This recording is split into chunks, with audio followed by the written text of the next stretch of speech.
미래에 대해 전문적으로 연구하는 미래학자 최윤식 박사라는 분이 있습니다. 이분은 목사님이시기도 하시고 오랜 시간 동안 사랑의 교회에서 오카노 목사님 밑에서 이렇게 사역을 했던 분이신데, 특별히 미래학에 대한 그런 깊은 관심을 가지고 미국에 가서 우리 한국에서는 아주 독보적인 그러한 아주 미래학에 관련된 연구를 많이 하고 박사학위를 따고 한국에 지금 열심히 연구하면서 사역을 하고 계신데, 이분이 지난 2년 전에 2020년에서 2040년 한국교회 미래지도라는 책을 내었어요. 이 책이 아주 큰 반향을 이제 불러일으켰는데, 이제 이 책의 두 번째 책으로 이번에 이제 새로 나왔습니다. 2탄이 나왔는데 저는 아직 보지는 못했고, 언론에서 이 책에 대해 많은 기사들이 나와 있어서 관심 있게 언론 기사들을 좀 읽어보았습니다. 이 1편에서는 이 한국 사회의 어떤 여러 가지 경제 지표나 또 사회적인 현상들을 가지고 한국교회의 미래에 대해 전망을 한 책이에요. 그렇게 전망이 우리도 뭐 느끼다시피 그렇게 전망이 밝지는 않아요. 그리고 이제 이번에 나온 책은 이제 여기에 대한 대안들을 좀 제시해주는 책으로 나왔다고 합니다. 그런데 이 책에서 얘기하기를 2028년이 되면 한국교회가 급속도로 몰락하게 된다고 해요.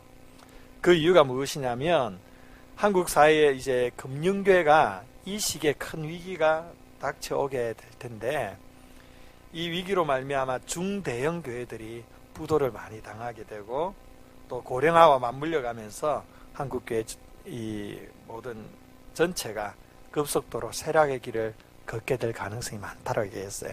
이건 뭐 기도 가운데 신비적으로 체험해서 나온 게 아니고 이제 전체적인 사회 구조와 한국교회의 어떤 모든 상황들, 모든 것들을 데이터를 분석해서 나온 자료입니다. 이분이 이 책을 내는 이유가 한국교회의 위기를 조장해서 뭐 불안 심리를 작용하기 위한 것이 아니고, 그래도 아직 2028년까지는 10년 이상이 남아있으니까 이 10년을 잘 준비하면, 골든타임 10년을 잘 준비하면 이 위기를 잘 해결할 수 있을 것이다. 이것을 위해 이 책을 내었습니다. 이런 책이 아니더라도 우리 한국교회의 미래가 좀 점점 어두워지고 있음을 우리가 피부로 좀 많이 느끼고 있죠. 그 중에 하나가 이 주일학교 숫자가 급감하고 있다는 겁니다. 우리 교단의 그 통계에 의하면 현재 우리 합동교단 교회가 약 15,000에서 12,000 사이 됩니다. 이 많은 교회들 중에 무려 65%가 주일학교가 없다고 합니다. 우리 교단에서 주일학교가 존재하는 교회가 35% 정도 수준 된다고 해요. 저는 이 통계가 정말 사실일까 깜짝 놀랐어요. 너무도 충격적이었어요. 그래도 명목상으로 있지는 않겠는가, 한두 매를 있지 않겠는가. 그런데 통계니까 그 교단에서 만든 통계이기 때문에 믿을 수밖에 없죠. 예, 이 정도로 우리 한국교회의 미래가 어두워요. 우리 생수교회는 지금은 참 많이 건강하고 또 안정되고 또 미래가 좀 많이 있어 보이는데, 우리 생수교회가 지금이 아닌 10년 뒤나 20년 뒤, 30년 뒤 여러분들이 할아버지 할머니가 되면 우리 교회가 지금처럼 거의 지금 수준의 교회를 이렇게 유지는 할 수 있을까? 이런 걸 생각해 보면, 물론 하나님의 역사하심을 부정해서 하는 말이 아니고 그냥 현실 자체를 그냥 내다봤을 때 그렇게 생각해 보면 참 많이 두려운 마음이 많이 생겨집니다. 저는 이제 한국교회의 이런 위기들과 미래에 대한 전망들을 늘 생각할 때마다 참 마음에 좀 고민이 되고 부담도 많이 크고, 또 어떻게 하면 다시금 새로운 부흥기를 맞이할 수 있을까 참 많이 기도하고 고민하게 되는데, 제가 뭐 대단한 한국교회를 짊어질 만큼 대단한 인물이라서 그런 고민을 하는 것이 아니라 실제 마음이 많이 느껴지니까 그런 생각이 많이 들기도 합니다. 그러면서 우리 생수교회가 지금보다 더 미래가 있는, 미래가 더 좋은 교회로 만들어 가려면 어떻게 해야 될까, 그런 많은 기도와 숙제를 가지고 지금 목회를 하고 있는데요.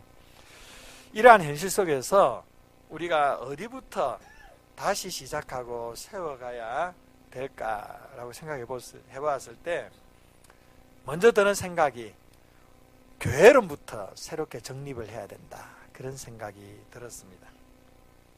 건강한 교회와 성숙한 교회는 바로 건강한 교회론에서부터 나오는 것입니다. 우리 생수교회가 지금껏 약 5년 반 동안에 은혜 가운데 건강한 성장을 이루어 왔습니다. 얼마나 큰 축복인지 모릅니다. 그러나 여기서 만족하지 않고 더 건강한 교회, 더 성숙하고 성장하는 그런 성경적인 교회를 이루어가기 위해서 이 시점에서 다시금 교회론을 생각해 보아야 된다, 그런 생각을 하게 되었습니다. 그래서 오늘부터 교회론의 백미라고 할 수 있는 에베소서 말씀을 여러분들과 장시간 동안 앞으로 좀 나누어 볼까 합니다.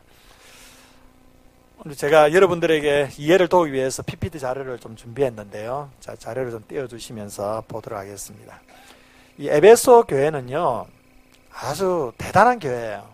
왜 대단한 교회냐면 이 교회는 사도 바울이 개척을 했고 3년 동안 말씀 보면 눈물을 흘리면서 목양하고 세웠던 교회가 에베소 교회입니다. 그리고 에베소 사도 바울 다음에 누가 또 섬겼느냐 하면 바로 아굴라라는 또 탁월한 지도자가 에베소 교회를 섬겼고 그 다음에 디모데가 섬겼습니다. 그리고 그 다음에는 사도 요한이 에베소 교회를 섬겼던, 그래서 아주 초대교회 기라슨과 같은 거목들이 섬겼던 교회가 바로 이 에베소 교회입니다. 그만큼 초대교회에서 정말 중요한 위치를 차지했던 교회가 이 에베소 교회인데, 이 에베소 교회도 나중에 보면 사도 요한이 예수님의 주신 그 음성을 듣고 기록한 그 요한계시록에 첫사랑을 버렸다라고 할 정도로 다시 뒤에 가서 많이 좀 무뎌지는 그런 상황이 이르게 됐죠. 이 에베소서가 기록된 당시는 뭐 그런 상황은 아니었지만 하여튼 에베소 교회는 이 정도로 중요한 위치를 차지하는 그런 의미 있는 교회입니다. 좀 PPT 넘어가 주세요. 이 에베소서는요, 연대적으로 바울의 13권의 서신 중에서 6번째로 쓰인 책이 로마서인데, 이 로마서 이후에 옥중에서 기록된 4권의 서신서 중에 하나입니다.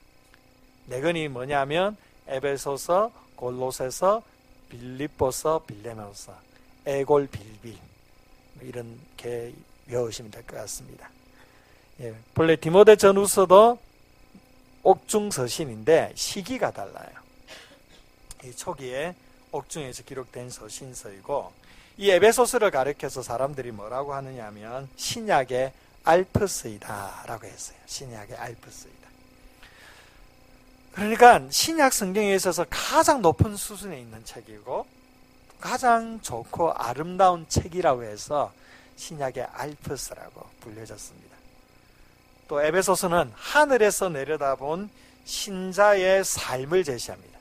하나님의 그 관점에서 바라보시는 그 높은 수준의 그 신자의 삶을 제시해 주는 책이다, 이렇게 보시면 되고, 이 에베소서는 또 다른 별명이 바울 서신의 멜류관이다, 로빈슨이라는 분이 이렇게 얘기를 했고, 또 주석가 윌리엄 바클레이는요, 에베소서는 서신서의 여왕이다.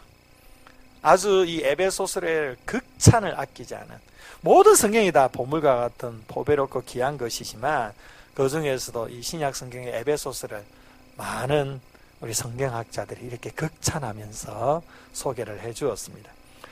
도대체 에베소서가 어떤 내용이기 때문에 이렇게 많은 성경학자들이 이렇게까지 찬사를 쏟아내는 것일까?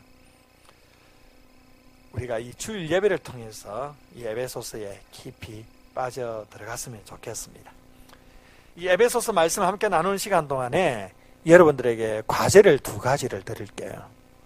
우리 제자훈련 하는 분들은 과제하면 지금 갑자기 막 이 머리가 좁히 서지 않겠나 싶은데, 예, 우선 첫 번째로 이 말씀에 우리가 깊이 빠져들기 위해서는 이 메신저의 역할이 중요하죠. 아무래도 설교가가 참 중요합니다. 그래서 이 에베소서 말씀을 여러분들에게 제가 좀 잘 안내할 수 있도록 저를 위해서 좀 기도 많이 해주시고요. 이게 첫 번째 숙제입니다. 두 번째 숙제는 여러분들 그냥 수동적으로 말씀을 듣기만 해서는 별로 재미가 없어요.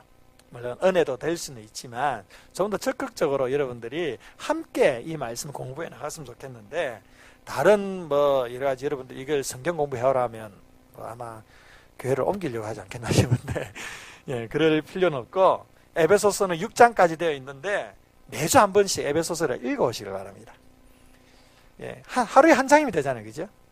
매주 하루에 한 장씩 그렇게 하면 6장을 읽을 수 있는데, 매주 한 번씩 에베소서를 읽어오는데, 읽으실 때 그냥 읽으면 머리에 들어오지가 않아요. 노트를 하나 준비해서 은혜 받은 부분들을 하나하나 체크해가면서 써가면서 또 어문 나는 것도 한번 써보시면서 그렇게 읽어보시면 여러분이 성경을 보는 안목이 활짝 확 넓어져요.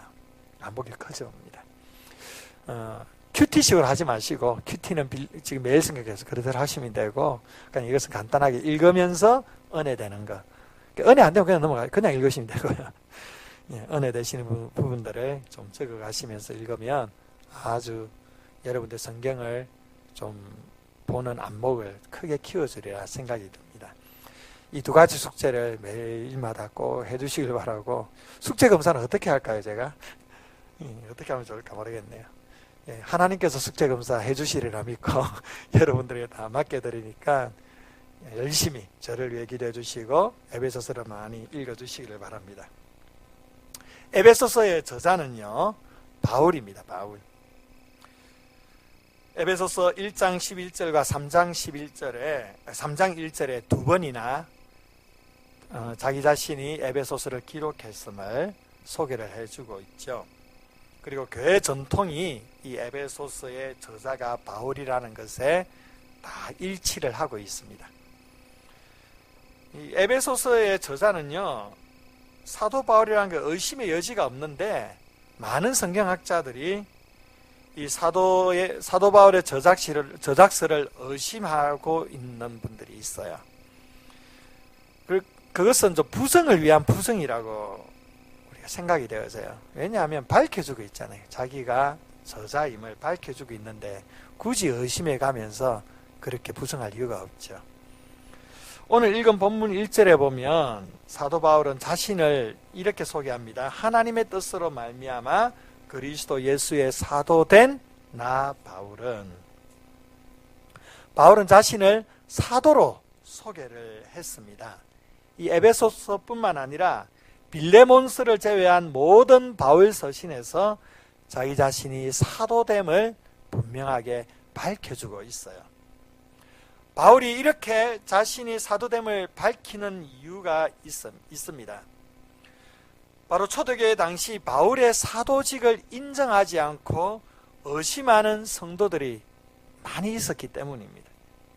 갈라디아 교회에서는 사도 바울의 사도직을 노골적으로 인정하지 않고 반대를 했습니다. 그래서 장황하게 사도 바울이 자기가 사도로 부르심을 받았음을 설명을 해주죠. 왜 초대교회 많은 성도들이 바울의 사도직을 인정하지 않았느냐 하면 바로 그의 이전 전적 때문입니다.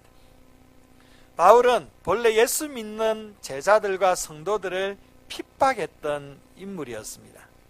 스데반의 순교에 아주 적극적으로 뛰어들었던 사람이고, 또한 더 많은 제자들과 성도들을 죽이기 위해서 다메섹 도상까지 향했던 사람이 사도 바울입니다. 아주 초대교회 성도들에게 이 바울은 공포의 대상이었습니다. 지금 IS의 수장처럼 수많은 기독교인들을 죽이려고 했던 그런 사람이 이 사도 바울이에요. 그러다 보니까 초대교회 성도들이 이 사도 바울이 분명히 회심을 한 건 사실인데, 이런 사람을 어떻게 다른 12제자들과 동등한 지위로 인정해 줄 수 있느냐라는 겁니다. 이러한 공격 때문에 사도 바울은 편지를 쓸 때마다 내가 사도다, 이걸 밝히고 있는 것입니다. 사도라는 것은 그리스도께 부르심을 받았고 또한 그리스도로부터 보냄을 받은 사람을 사도라고 말합니다. 또 사도에 있어서 가장 중요한 하나의 규정 중에 하나가 바로 예수 그리스도의 부활을 실제 직접 목격한 사람입니다. 이 사도를 통하여 교회가 세워지고 신약의 하나님의 말씀이 기록되었습니다. 사도 바울은요, 다메섹 도상에서 부활하신 예수님을 목격했습니다. 그리고 그 예수님으로부터 부름을 받았고 이방인들을 향하여 보냄을 받은 사람이기 때문에 사도 바울은 사도로 인정할 수밖에 없는 것입니다. 바울은 자신의 이 사도직에 대해서 오늘 말씀에 두 가지로 설명을 했습니다. 첫 번째로는 하나님의 뜻으로 말미암아라고 소개합니다. 바울은 자기가 사도가 되기 위해 어떤 노력을 했다거나 자원을 했다거나 그렇지 않았다라는 겁니다. 자신의 의지나 계획 때문이 아니고 철저하게 하나님의 열심과 하나님의 의지와 계획으로 말미암았음을 분명하게 밝혀주고 있는 것입니다. 자기 자신의 어떤 직분과 섬김에 대한 분명한 확신은 어디로부터 오는 것이냐 하면 하나님의 뜻으로부터 오는 것임을 기억할 수 있기를 바랍니다. 이 하나님의 뜻, 하나님의 계획에 대한 그 분명한 인식이 없다면 자신의 직분과 섬김은 흔들릴 수밖에 없는 것입니다. 두 번째로 이 사도 바울은 그리스도 예수의 사도가 되었다라고 말씀하고 있습니다. 바울은 항상 자신을 예수 그리스도 혹은 그리스도 예수의 사도라고 말하였습니다. 그리스도 예수의 사도라는 것은 그리스도께 종속되어 있는 사도라는 것입니다. 바로 그리스도의 종이라는 겁니다. 자신이 그리스도 예수의 사도됨을 강조한 목적은 사도라는 그 신분을 과시하거나 아니면 자신이 다른 사람보다 더 특별한 사람임을 강조하려는 데에 있지 않습니다. 그는 부활하신 그리스도의 은혜로 말미암아 사도가 되었기 때문에 자신은 예수 그리스도의 종에 불과할 뿐임을 강조하기 위해서 나는 그리스도 예수의 사도된 바울이다 라고 소개하는 겁니다. 하나님께서 우리에게 부여해 주신 이 직분은요, 우리의 어떠한 자랑이나 과시나 특권이 될 수가 없습니다. 우리가 예수 그리스도에 속해 있는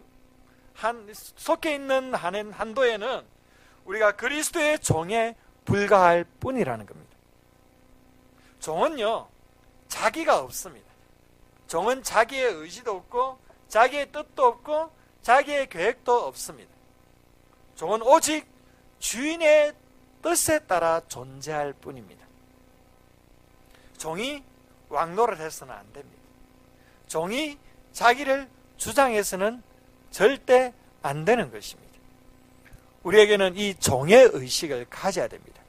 내가 그리스도에게 속해 있다라고 한다는 것은 바로 우리가 이 사도 바울처럼 예수 그리스도의 종이라는 사실입니다. 우리는 그리스도만을 위한 존재입니다.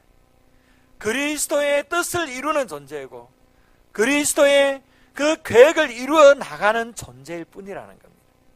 그 종이 자신의 권리를 주장한다거나 다른 사람들을 자기가 다스리고 영향을 미치려고 한다거나 왕노릇을 하려고 한다거나 그렇게 해서는 절대 종으로서의 삶을 살 수가 없는 것입니다. 오늘 한국교회 안에 많은 문제가 여기에서 나오는 것입니다. 분명히 종인데도 대접받으려고 하는 겁니다. 분명히 종인데도 자기가 모든 것들을 다 통제하려고 하고 기득권을 누리려고 하기 때문에 그래서 한국교회 안에 어려움이 생겨지는 겁니다. 종은 종에 불과할 뿐입니다. 여러분들은 종으로서의 정체성을 잘 지켜나갈 수 있기를 바랍니다. 무엇보다도 강단에 서 있는 저 자신이 더 그래야 될 줄 믿습니다. 종으로서 주님을 섬기고 영혼을 섬기고 성도를 섬기는 것이 목회자의 모습입니다. 옛날 우리 어른들은 그 목회자들 하나님의 종으로 인정하는데 하나님의 자기 입으로 종이라고 표현하기는 좀 너무 좀 송구스러우니까 뭐라고 표현하느냐면 종님으로 표현을 해. 우리 종님 되시는 목사님이. 그럴 필요 없습니다. 종은 종일 뿐이에요. 종은 종일 뿐입니다. 우리가 그리스도 예수께 속한 자로서 그리스도의 종임을 믿고 그리스도의 뜻에 민감하고 그리스도의 뜻을 쫓아 살아가야 될 존재임을 늘 기억할 수 있기를 원합니다. 이제 기록 연대 및 배경을 한번 또 살펴보면요, 바울은 이 서신서를 어디서 썼느냐 하면 옥중에서 썼다고 했죠.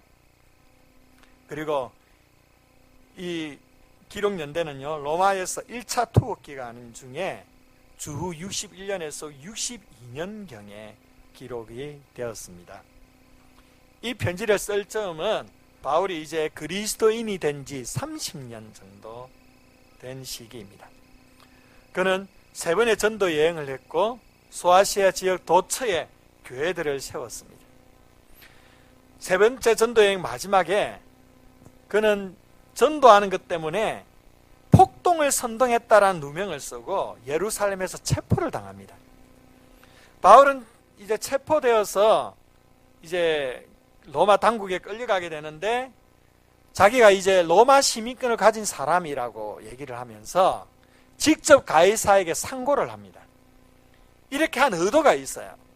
바울이 자신의 억울함을 풀기 위해서 그런 것이 아니라 바울은 로마에 가서 전도를 하고 싶었던 거예요. 그 당시에 가장 최고의 도시, 가장 화려하고 가장 많은 사람들이 살고 있는 그 로마의 도시에서 복음을 전하고자 하는 그 소원 때문에 가이사에게 상고를 하고 직접 가이사로부터 신문을 받기 위해 로마로 향하게 되었습니다. 그래서 로마에서 이제 제수의 신분으로 거기에 향하게 되고 이제 감옥 생활을 하게 됩니다. 그런데 사실 감옥 생활이라기보다는 가택연금이라고 보시면 됩니다. 어두컴컴한 감옥에 있는 것이 아니라 그냥 일반 집에 가택연금 당하에 있는 겁니다. 그래서 생활은 자유로워요. 제수지만 자유롭게 방문객도 맞이할 수 있고 또한 편지도 자유롭게 쓰고 보낼 수도 있어요. 단지 그 집에서 나갈 수는 없는 것이죠. 바로 이 기간 중에 4개의 편지를 썼다라는 겁니다. 그 편지들을 가리켜 옥중서신이라고 합니다. 에베소서, 골로새서, 빌립보서, 빌레몬서. 그러하기 때문에 에베소서와 골로새서는 내용이 비슷해요. 대부분의 바울 서신은 교회 안에 안고 있는 문제들에 대해서 진단하고 해결하기 위한 목적으로 쓰여졌는데 이 에베소서는 그렇지가 않습니다. 에베소 교회에 대한 특별한 문제 때문에 썼다기보다는 에베소 교회와 또 그 주변에 있는 소아시아 교회의 성도들의 신앙을 더욱 견고하게 세워주기 위해 격려 차원에서 또 교육과 훈련 차원에서 이 편지를 보낸 것입니다. 그래서 이 편지는 성경학자들이 회람된 편지라고 얘기합니다. 그러니까 에베소 교회뿐만 아니라 그 주변에 있는 교회들이 다 돌려가면서 편지를 보았다라는 것이죠. 수신자를 한번 봅니다. 수신자는 에베소 지역의 그리스도 예수 안에 신실한 자들이라고 본문은 표현하고 있습니다. 1절 후반절을 보면 에베소에 있는 성도들과 그리스도 예수 안에 있는 신실한 자들에게 편지하노니, 이 말씀에서 먼저 에베소에 있는 여기를 한번 주목했으면 좋겠습니다. 하나님께서 에베소라는 지역에 교회를 세우셨습니다. 교회가 존재하는 곳은 바로 각각의 그 지역입니다. 성경에서 분명하게 그 지역의 교회를 세우셨음을 우리에게 알려줍니다. 그래서 교회를요, 로컬 처치라고 합니다. 로컬 처치. 그 지역에 있는 교회라는 거예요. 빌립보 지역에는 빌립보 교회가 존재하죠. 고린도 지역에는 고린도 교회가 존재하고 갈라디아 지역에는 갈라디아 교회가 존재합니다. 구로 지역에는 어떤 교회가 존재합니까? 그렇죠. 생수교회가 구로 지역에 존재합니다. 성락교회 그러면 큰일 납니다. 생수교회입니다. 교회는 반드시 그 지역 속에 있어야만 하는 겁니다. 왜 그러냐면 그 지역 속에서 교회를 통해 영혼을 구원하고 하나님 없는 세속사회 속에 하나님의 나라와 하나님의 통치를 실현하도록 하기 위해서 그 지역마다 하나님의 교회를 세우신 것입니다. 에베소라는 이 지역에 하나님께서 동일하게 하나님의 공동체, 그 교회를 세우셨습니다. 에베소는요, 아시아에서 가장 크고 중요한 도시입니다. 소아시아 반도 서쪽 연안에 자리 잡고 있고 동서를 잇는 무역의 요충지이고 상업이 발달한 그런 아주 큰 도시입니다. 이 에베소에는요, 세계 7대 불가사의 중에 하나인 아데메 신전이 있었습니다. 지금 그림에 보면 나오는 그런 신전인데 바로 다이아나 신전이라 하기도 하죠. 저게 얼마나 큰 신전이냐면 길이가 100m, 높이가 50m 되는 그런 어마어마한 규모예요. 그래서 불가사의 중에 하나로 보는 건축물입니다. 이 아데미 신전에는요, 여신상이 있습니다. 옆에 보는 여신상이 있죠. 예, 아데미 신입니다. 아데미 여신, 다이아나 여신. 이 여신상이 있는데 이 여신은 풍요와 생산의 신이에요. 풍요를 상징하는 신인데 이것을 상징하면서 가슴에 수많은 유방이 달려있어요. 몇 개나 달려있느냐면 21개가 달려있어요. 가슴에. 이 신전에는요, 수많은 여자 사제들이 있었는데 이들은 창기와 같은 사람들입니다. 신전에서 이 여신을 섬기는 어떻게 섬기느냐 하면 혼음을 통해 섬기는 거예요. 이 신전에 예배하러 오는 사람, 제사 지내러 오는 남자들과 혼음을 통해서 그들이 이 아데미 여신을 섬기는 거예요. 그리고 이 신전을 떠나서 이제 산 밑으로 내려가면 이 여자 사제들은 다 창기로서 자기 생업을 종사를 합니다. 그러니까 에베소는요, 아주 화려하면서 굉장히 음란한 도시로 보시면 됩니다. 그 당시에 여자 사제가 어마어마했대요. 굉장히 많았다고 해요. 그러니까 대부분 남자들이 이 여자 사제들과 다 관계를 맺는 거예요. 그만큼 음란한 도시가 이 에베소입니다. 그리고 이 에베소에는요, 25,000명이 수용되는 원형극장 크게 있습니다. 거기에서 그 사도행전 19장에 보면 데메드리오라는 한 사람이 그 아데미 여신을 파는 우상을 파는 사람들 다 모아가지고 이제 바울을 쫓아내라고 걸기를 하고 대벌을 벌이죠. 바울이 사람이 만든 신은 신일 수가 없다라고 얘기를 했거든요. 그래서 굉장히 폭동이 일어납니다. 저도 한번 그 인도에서 그 단기 선교를 하면서 한번 폭동을 겪었던 적이 있습니다. 저기 인도에서 이제 노방전도를 하는데 그 우리 사물놀이팀에 갔거든요. 사물놀이팀 깽가리 몇 번 치면 그 동네, 조용하던 동네에서 약 1,000명 가까이 모여요. 거의 진짜로. 제가 거의 베드로가 된 기분이었어요. 여기서 이 되지도 않는 영어를 막 쓰면서 이제 제가 설교하고 옆에서 현지인이 통역을 해줬는데 갑자기 폭동이 일어났어요. 정말로 막 손가락질 하면서 막 고래고래 고함 지르면서 제 앞에 달려오는 거예요. 근데 감사하게 힌두 제사장이 말리더라고요. 힌두 제사장이 말리니까 더 이상 소동이 없었는데 저는 그때 순교하는 줄 알았습니다. 야, 이제 순교할 수 있겠구나. 되게 무서웠어요. 근데 나중에 알고 보니까 제가 이 모든 만물을 하나님이 창조하셨습니다. 여기 했더니 이 사람들이 세상에 그런 게 어딨냐라는 거예요. 어떻게 한 신이 모든 만물을 다 지을 수가 있느냐는 겁니다. 하늘을 지은 신도 있고 땅을 지은 신도 있고 모든 만물 하나하나에 다 신이 있다라는 거예요. 그게 힌두교 다신교 사상이잖아요. 그런 재미난 광경을 한번 목격했는데 이 에베소에도 이 사도 바울로 말미암아 이런 일이 일어났다는 겁니다. 이런 음란한 도시 한복판에 하나님께서는 에베소 교회를 세우셨습니다. 에베소 지역을 거룩한 하나님의 도시로 변화시키기 위해서 이 도시에 교회를 세운 것입니다. 교회가 존재하는 것은 항상 이런 것입니다.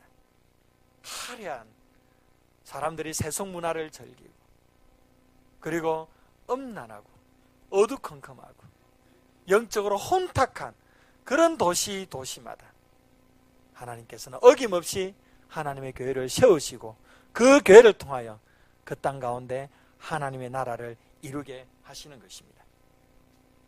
하나님께서 많고 많은 지역 가운데 우리 생수교회를 이곳 구로 지역, 특별히 구로역 가까이에 세우신 것에는 분명한 뜻과 계획이 있음을 믿으시기를 바랍니다. 우리 교회 성도들 분포로 보면 광명 쪽이 참 많이 차지하고 있어요. 그러면 사실 광명에 교회를 세워놓으면 얼마나 편하겠습니까? 뭐 광명 안 사는 분들도 그렇지만은 이게 좀 많이, 그래도 많은 사람들이 성도 모인 데 가면 좋잖아요. 그게 더 효율적이고 그게 좀 더 효과적일 수 있는데, 그럼에도 불구하고 하나님께서 광명이 아니라 이곳에 세운 것은 이게 우리의 머리에서 나온 것이 아니고 바로 하나님의 분명한 계획 속에 나온 것이라는 겁니다. 그래서 우리는 우리 생수교회를 통하여 이 지역을 변화시키기 위한 하나님의 뜻을 기억하면서 복음으로 더 깊이, 더 세밀하게 이 지역 속으로 들어가야만 할 것입니다. 그리고 사도 바울은요, 이 성도들을 가리켜 에베소에 있는 성도들과 그리스도 예수 안에 있는 신실한 자들이라고 편지하고 있죠. 여기서 성도들과라는 표현은 잘못된 거예요. 과로 번역하면 성도와 신실한 자가 서로 다른 사람으로 오해하기가 쉽죠. 그런데 똑같은 사람이에요. 이 말씀은 에베소에 있는 성도들 곧 그리스도 예수 안에 있는 신실한 자들에게, 이렇게 표현하면 더 정확한 표현입니다. 성도란 거룩하게 구별된 자들입니다. 하나님께서 에베소에 있는 수많은 사람들 중에 거룩하게 구별하여 세운 사람들이라는 것입니다. 이것은 에베소 성도들이 거룩하기 때문에 구별한 것이 아닙니다. 에베소는 음란한 도시예요. 그 음란을 즐겼던 사람들이에요. 그런 사람들을 하나님께서 구별하여 다시 세우신 것입니다. 거룩하신 하나님께서 이 거룩이라는 목적을 위해 에베소 성도들을 구별하여 세우셨다는 겁니다. 우리도 마찬가지입니다. 하나님께서 우리를 성도로 부르셨어요. 이 세상으로부터 구별된 사람으로 세우신 것입니다. 이것은 내가 그럴 만한 존재이기 때문에, 내가 그만큼 착하게 살았고 그만큼 하나님 앞에서 합당한 존재이기 때문에 우리를 부르신 것이 아니라, 우리가 신실하지 못하고 거룩하지 못하고 구별되지 못한 사람임에도 불구하고 무조건적인 하나님의 은혜를 통하여 우리를 구별된 존재로, 거룩한 존재로 불러주신 것입니다. 왜 우리를 그러한 거룩한 존재로 불러주신 것입니까? 거룩한 삶을 살아라고 불러주신 것입니다. 성도의 진정한 능력은 바로 거룩에서부터 나오는 것입니다. 이 세상을 변화시키는 비결은 다른 것이 아니라 성도들의 거룩한 삶을 통하여 이 세상은 변화되게 되는 것입니다. 우리가 성도로 부르심 받은 것은 놀라운 특권이요 축복입니다. 그러면서도 이제부터 거룩한 성도다운 삶, 즉 이 세상으로부터 구별된 삶을 살아가야 할 책임도 안고 있다는 사실을 우리 모두가 기억할 수 있기를 바랍니다.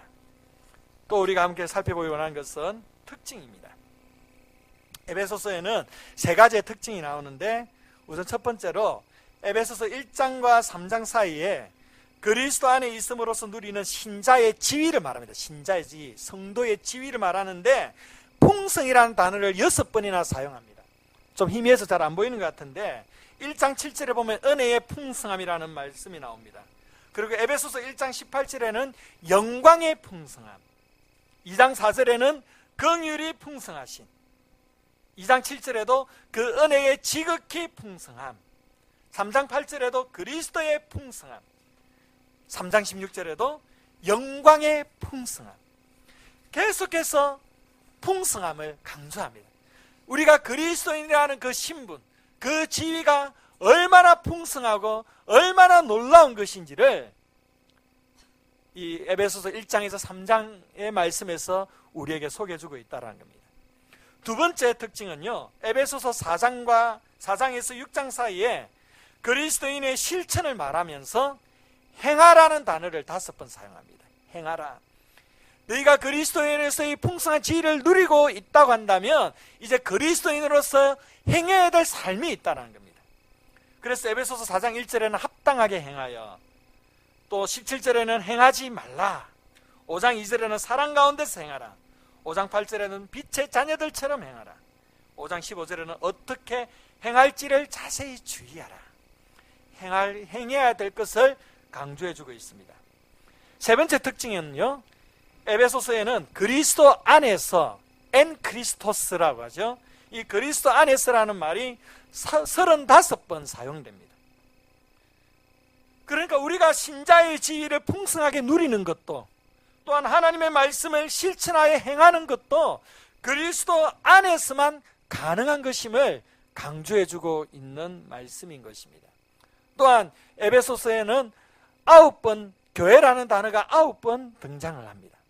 그만큼 교회에 대해서 굉장히 많이 강조하는 말씀이 에베소서입니다. 또 넘어갔어요. 이 에베소서는 이렇게 정리를 할 수가 있습니다. 잘 안 보이시죠? 보입니까? 예. 1장부터 3장까지는 그리스도 안에서 신자의 지위를 강조하고 4장부터 6장까지는 신자의 실천을 강조하는 겁니다. 초점은 1장에서 3장은 하늘의 진리를 선언한다고 한다면 4장에서 6장은 이 땅에서 삶을 위해 건면하는 내용입니다. 또한 하나님의 성취를 1장에서 3장을 얘기한다면 4장부터 이후에는 그리스도인이 가지는 과제, 숙제에 대해서 말씀합니다.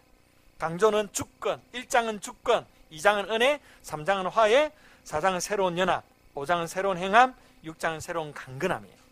강조점은 초반은 교리적이고 하나님과 수직적인 관계라고 한다면 후반은 실천적이고 수평적인 성도와의 관계를 말하는 것입니다. 이 도표를 여러분들이 잘 이렇게 인식하고 새겨두시면 에베소 전체를 보는 데에 굉장히 많이 용이하리라 봅니다. 그리고 이제 이 에베소서의 주제는요, 하나님의 부르심에 합당한 신자의 삶입니다. 하나님의 부르심에 합당한 신자의 삶을 살아라. 이게 에베소서의 주제입니다. 조금 시간이 조금 많이 흘렀는데 우리 마지막으로 우리가 살펴볼 부분은 인사에 관련된 겁니다. 우리 2절 말씀을 한번 읽어보겠습니다. 2절 우리 한 목소리 읽어보겠습니다. 시작.